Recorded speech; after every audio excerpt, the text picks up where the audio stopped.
كمي جيرنا باوربوينت برزنتيشن ناي فيديو كمون ناي اوديو تهستوتات زلوهم ميديا كنتقم نخل اتبزانا هيك سمرتنا مجمرتا حد برزنتيشن كفيت له حدش برزنتيشن مالتي حدش بلانك سلايد كوتي زابز زلاتني دحان كدم سان غزيو ابزي حد بلانك دالي له مالتي برزنتيشن لاي اوت قصيله ابز انسرت زبل مينو مساتو بيمان وغن ميديا زبل اوبشن علنا مالتي ابز ميديا زبل اوبشن جروب مساتنا فيديو كومون اوديو كومون سكرين ريكوردينج زبل اوبشنز علنا ابزي فيديو زبل كليك نجبر كليك مس جبرنا اونلاين فيديو زبل علنا فيديو اون ماي بي سي زبل كالنا مالتي حجي اونلاين فيديو زبلنا زلو كاب انترنت فيديوس سيرش غيرنا خنأتو ندهدادلينا اذا اونلاين فيديوس تبل نتقم ندهدا بكمبيوترنا زلو فيديو كنأتو دلينا فتنا برزنتيشن كا فيديو اون ماي بي سي زبل نتقم مالتي حجي كليك مس جبرنا immediately نابتي باي ديفولت مالتي نا فيديوس زبل فولدر وسيلاتنلا أنا نقابلنا تابزي حانت فيديو كأتوه لسيزا فيديو زيا كأتوه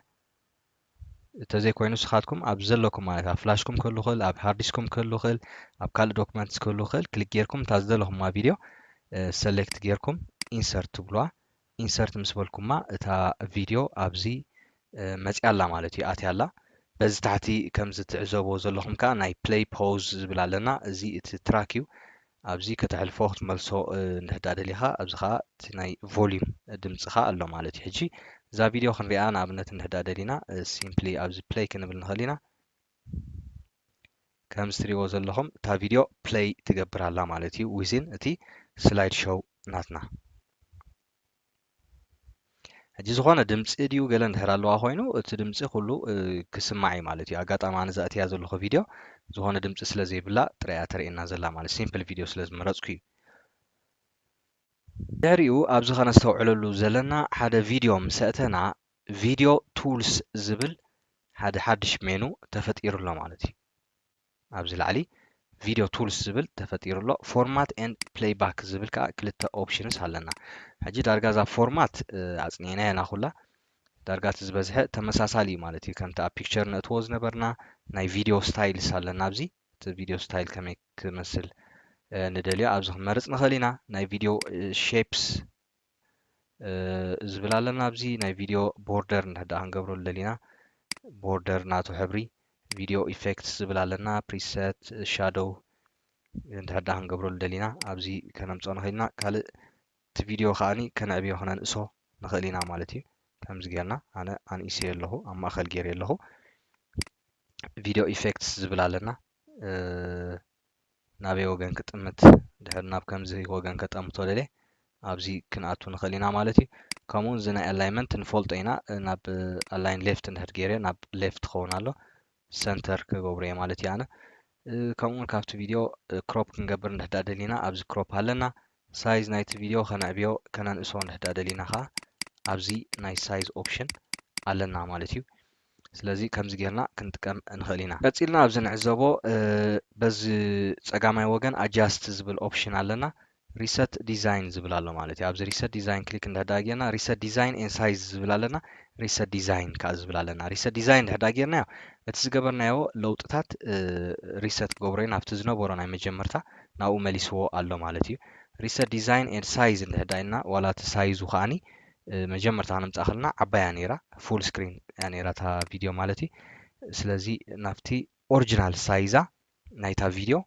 ከም ዘሎ የእትይዎ ኣሎ ማለት ትሪኦ ኣለኹም ካብቲ ስላይድ ሾው ወፃኢ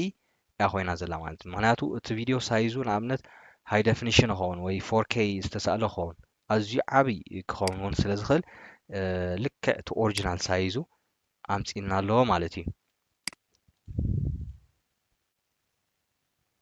اوكي كم زين رياض زلنا حاجي اني سي له انا قصينا ابزي بوستر فريم زبلاله بوستر ابزي حدا بوستر نهدا نقبرو لدينا كليك نقبر ايميج فروم فايل نبلا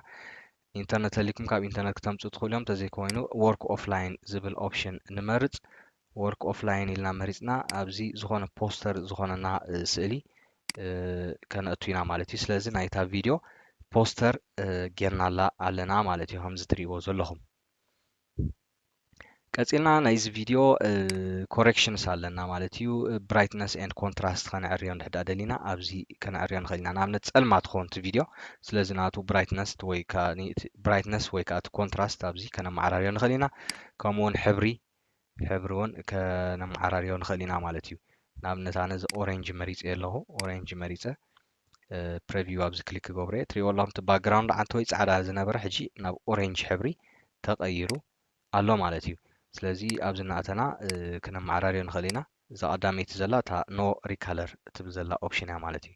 ስለዚ ከምዚ እናገበርና ሕብሪ ክንመርፅ ንኽእል ኢና ኣብዚ ኣቲና ከዓ እቲ ኮንትራስት ኤንድ ብራይትነስ ከነመዓራርዮ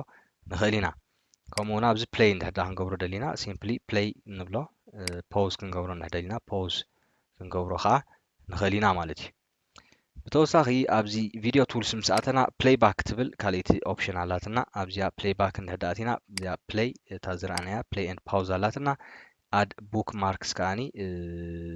ቡክ ማርክስ ክንሕዝ እንድሕዳ ደሊና ማለት ካብ ሓደ ፖይንት ናብ ካልእ ፖይንት እንድሕዳ ክንምሶ እንደሊ ወይ ደጊምና ክንሪኦ እንደሊ ነገራት እንድሕር ኣሎ ኮይኑ ቡክ ማርክስ ሴቭ ጌርና ክንፀንሕ ንኽእል ኢና ሪሙቭ ቡክ ማርክስ ዝብል ኣለና ካልእ ናይ ኤዲቲንግ ቱልስ ኣሎ ነዚ ቪድዮ እዚ ከዓኒ ኤዲት ክንገብሮ ንኽእል ኢና ንኣብነት ኣብቲ ትሕዝቶ ናይቲ ቪድዮ ቆሪፅና ከነውፅኦ እንደሊ ነገራት እንድሕዳ ኣሎ ኮይኑ ትሪም ጌርና ከነውፅእ ንኽእል ኢና ትሪም ቪዲዮስ ዝብል ኦፕሽን ኣለና ኣብዚ ስታርት ኤንድ ንነግራ እሞ ካብኡ ትሪም ጌርና ከነውፅእ ንኽእል ኢና ማለት እዩ ንኣብነት እዚ ሕጂ ካብዛ መጀመርታ ጀሚረ ክሳብ ኣብዚ ዘሎ እዘን ቀዳሞት ማለት እዩ ንርኣያ እዚኣ 1 2 ትብል ዘላ ቆሪፅና ከነውፃ ኢና ማለት እዩ ኦኬ ኢለ ኣለኹ ሕጂ ፕሌይ እንድሕዳ ኢለ 1 2 ጥራይ ኦኬ እታ የቕሬታ ታፍታ ስታርት ናፍታ ኤንድ ዝገበርናያ ጥራይ ኣትሪፍና እቲ ካሊእ ኢና ንቆርፆ ዘለና ማለት እዩ ኦኬ ብግምጣል እያ ተዛሪበ ፀኒሐ የቕሬታ እታ ዝገበርናያ ትሪም ቪድዮ ኢልና ኣለና ሕጂ እዚኣ እታ መጀመሪት እያ እዚኣ ከዓ እታ ኤንድ እያ ማለት እዩ ሕጂ ካብዚ ናብዚ ወገን ዘሎ ጥራይ ኤ ክሪእዎ ዝደሊ ኣብዚ ቪድዮ እዚ እቲ ዝተረፈ ይደምሰስ ኢና ንብል ዘለና ማለት እዩ ተረዳዲና ኣለና ሕጂ ኣብዚኣ ፕሌይ ምስ ገበርናያ 1 2 3 4 5 ክሳብ 108 ዘሎ ክንሪኦ ንኽእል ኢና እቲ ካልእ ዘሎ ግን ኣየድልየናን ይቁረፅ እዮ ኢልና ኣለና ማለት እዩ እንተዘይኮይኑ ከዓ ኣብዚ ብግዜ ክነባ ንኽእል ኢና ካብ ክንዚ ሰከንድ ወይ ከዓ ሚኒት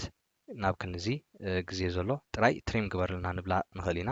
ስለዚ እቲ ካልእ ዝተረፈ ቆሪፅና ከነልግሶ ንኽእል ኢና ማለት እዩ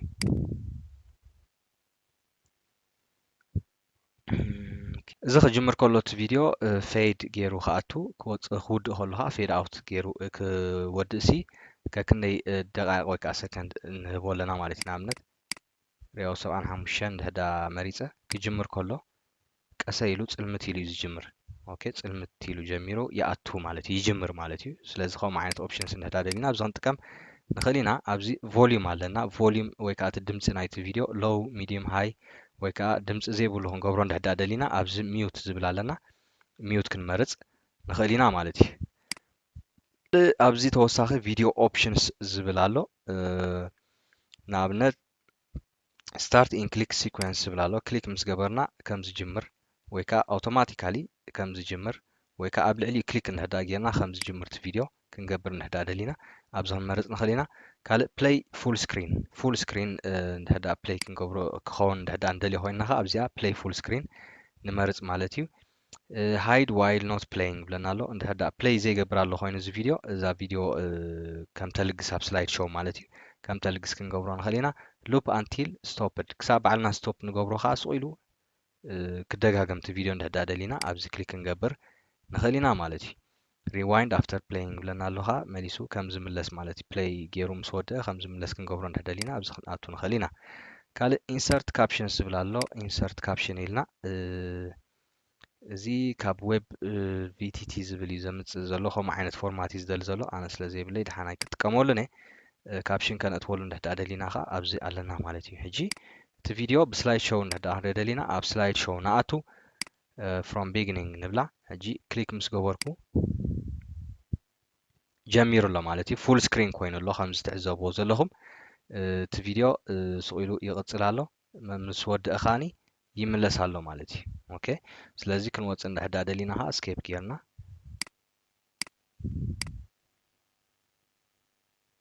እስኬፕ ጌርና ኸ ንወጽእ ማለት እዩ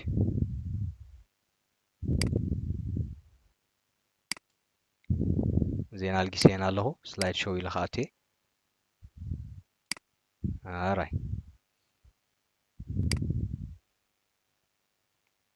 ሕጂ ኦልሬዲ ትሪም ስለ ዝገበርናዮ ናብኡ ጥራይ ፕሌይ ትገብር ኣላ ማለት እዩ ሽዑ ሉፕ ኣይገብርኒ ዘሎ ምክንያቱ እታ ሉፕ ትብል ኦፕሽን ስለ ዘልገስክዋ ምስ ወድእ እታ ቪድዮ ኣብኣ ጠጠው ኢላ ኣላ ማለት እዩ ከም ብሓድሽ ፕሌይ ክብላ ክኽእል ኣለኒ